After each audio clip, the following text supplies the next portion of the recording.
श्रीराम समर्थ.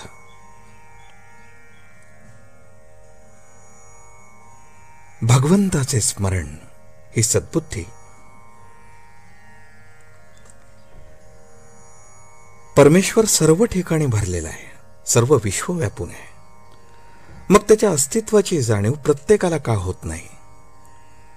ज्याची भावना प्रगल्भ झाली असेल त्यालाच परमेश्वराचे अस्तित्व जाणवेल, इतरांना नाही.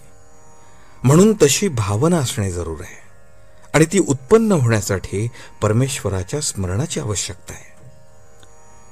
मी नामस्मरण करतो असे जो म्हणतो तो माझ्यावर उपकार करतो असे मला वाटते.